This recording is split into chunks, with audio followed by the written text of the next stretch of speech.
They're second-ranked defense in the league. What has stood out about that side of the ball as you guys have gone into that for the playoffs? Personnel, physicality, well coached, what they've done at the end of the season, and they're so deep that they can play a lot of different ways. And we know that we're going to see a lot of different things.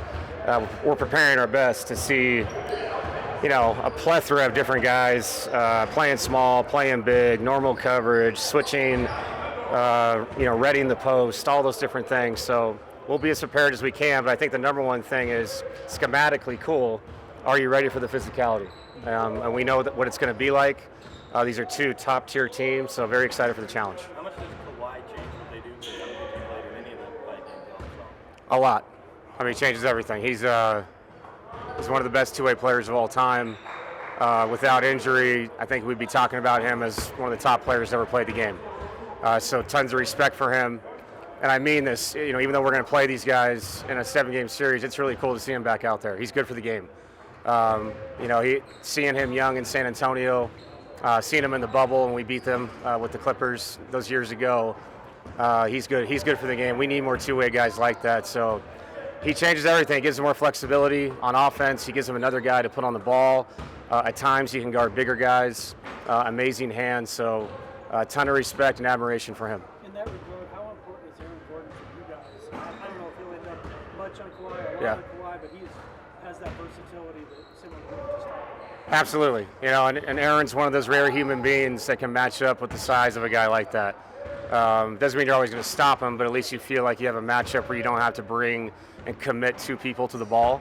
But it's going to be a team challenge. If we're going to switch and run our basic coverages, sometimes other people are going to take that challenge. And if we want to change up our defenses, and move Aaron to a center or whatever it may be, other people have to step up and guard the guy. So we're doing our best to talk to the players about what he likes to do, where he likes to go, and give him the best effort possible to guard him, because this is not going to be an easy chore. We know that with the two Hall of Fame players they have. What is it about Jamal that makes this time of year special for him? He's born for it, man. It's, you can't really argue that. The game winners, the ability to play in the biggest games and lift his game mentally. He just has it, and some people do. And, this is going to be a tough series for him. They have a lot of people to throw at him. And I think the biggest thing for us is these guys, me, the staff, we have to help Jamal. Because if we can get him free, we know what he's capable of. And we need that secondary guy. And we know he's going to be at the end of the game with those two guys playing two-man game. But we know what Jamal is in the playoffs. He's one of the all-time greats. You can't argue it. So very excited to get him back out there healthy. And it's been great to see in the last 2 days the way he's moving. Because that's what we need, if we're going to win 4 games in this series. David, how much does this playoff run feel like an audition for you for the full-time job? You're going to think I'm lying, but I haven't thought about that. This thing has happened so fast, and my number one concern was getting this team, this group of people, helping them make the playoffs. And I think when you saw the game last night with Golden State and Memphis, pretty paramount not to be in that game. That game was absolutely crazy. And, Morant sprained his ankle, and, Steph was beat up, and Jimmy's playing hurt. That's the thing about getting in and getting these days to get yourself right. But to answer your question, I don't see this as an audition. I see this as this franchise, this organization already has given me a chance for 8 years. I owe them that. And so my role is different, but just like I did before last year, the year before that, on and on and on, I think it's important to do your job at the highest level, give yourself the best chance to do something special, and that's how I see it. What's your biggest challenge going into the playoffs as a head coach for the first time? Being a head coach for the first time. I do think it helps that we've been in the playoffs for 7 years. And obviously, I was a lead assistant. We won a championship, and I've been through the volatile times, the ups and downs with Coach Malone. And, I grew up in this and saw heartache and saw a lot of success through my father. So not saying it makes me ready for it, but it sure makes me confident. How helpful has it been now that you have the 3 games behind you, week more or less to prepare for the Clippers and everyone's roles kind of more behind the scenes with your staff? Yeah. It's a great question. Enormous, because I didn't have time. We got on the plane, went to Sacramento, and played 24 hours later, had an off day, played the biggest game of the year against Memphis. Things didn't go our way with other games. All of a sudden, Houston became the biggest game of the year. So that's your focus. And this has been, it's nice to sit down, meet, delegate differently. And to be honest, you have to do it your own way, And so I know the practices have felt different probably to the players because each coach that leads, if you're going to lead well, you have to do it within, how you feel it's best to do. So, yeah, you're right. Not just for the players getting a chance to take a break. I think for me to quiet my brain down a little bit, take a look at what this all is, and try to find the right way to do it. Have you learned anything about this team, a couple games that you had as head coach that maybe you didn't see as an assistant? I wouldn't say that. I would say just with the overall season and the ups and downs we've had, I think we're trending in the right direction in a big way. And that needed to happen for us to have a chance to compete. I think I said it last week. If you're not connected right now, you'll be done quick. And it was really good to see the guys get those 3 games, not only to win them, earn the 4 seed, but to reconnect a little bit. And that's hard when you're going through what we were going through in the change. But just the overall attitude today was really good. And I think they realize this second season is here.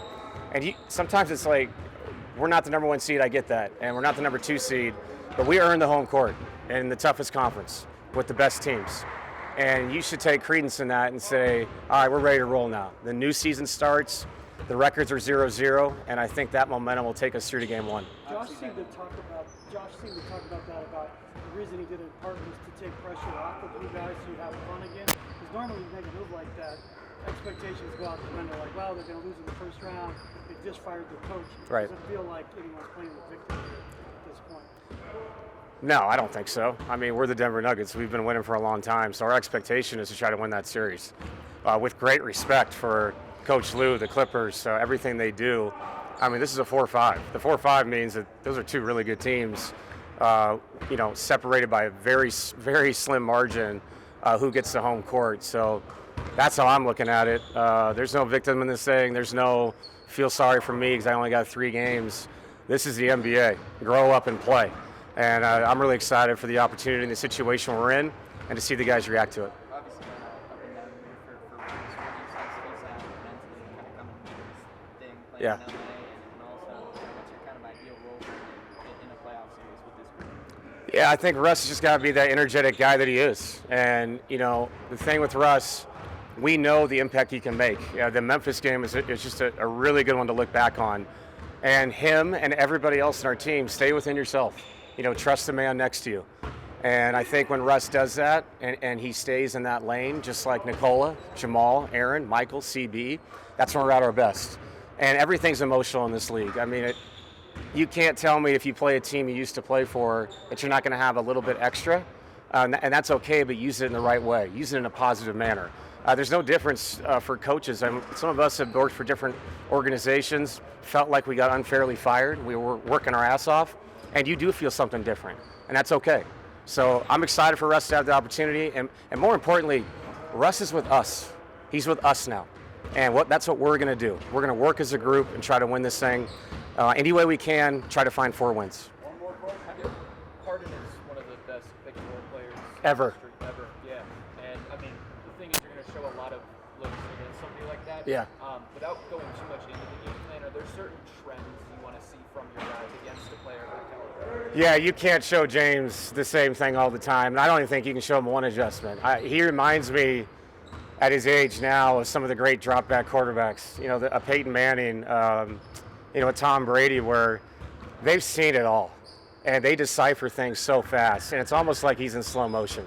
He's letting you rotate, he's letting you do what you want to do, letting your game plan happen, then taking advantage of it. I have enormous respect for him and his career. And this is almost like his 3rd career that's going on right now. So no, we have to work hard to be prepared to show him different looks. And like I said earlier, these aren't just good players. These are Hall of Fame, first ballot Hall of Fame players we're going against. So you're exactly right. We have to be creative. We may have to try some stuff out of the box we haven't done before, especially when we see lineups so we can take advantage of that and impact him.